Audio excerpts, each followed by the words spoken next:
So Saint Francis was interesting because he came to a point in his quote spiritual unfolding where he understood the secret language of birds, and he was actually able to, from his heart, communicate with the various animals, or at least so the legend goes. And then it's interesting because now I'm reading a book on the brain and perception. Uh, Carl Pribram, actually, my friend, actually had a book called Brain and Perception, which was a weighty tome. This is another weighty tome. I think it's Time and the Mind, or Mind and the Time, or something like that.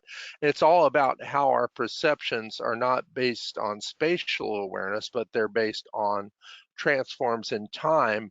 But this transform in time cannot be related to what the brain is actually doing. It is the mind, and the mind itself is holographic, and that holographic mind is featureless. So to me, that actually is talking about the ether, and I'm equating the ether now with perhaps with enlightenment, because it's a featureless state that cannot be detected, cannot be shared from a sensory-based experience, and the ether is something that actually only is noticed or is measurable when something acts upon it.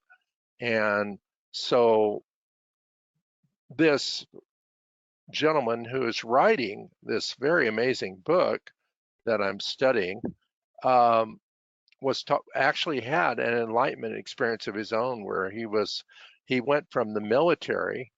He had to go to Vietnam, and then he actually was on his porch, and after the military, and he became a Franciscan monk. I left out a part. Here's the connection link. He became a Franciscan monk, and he stayed for only about 8 months, but then he had an enlightenment experience where everything became love. And now he's writing about the physics of consciousness. And he starts out with one of my favorite references, which is Douglas Harding on having no head. So when I don't have anything to say and I have no head at all, I still manage something. So good to see you. See you next week.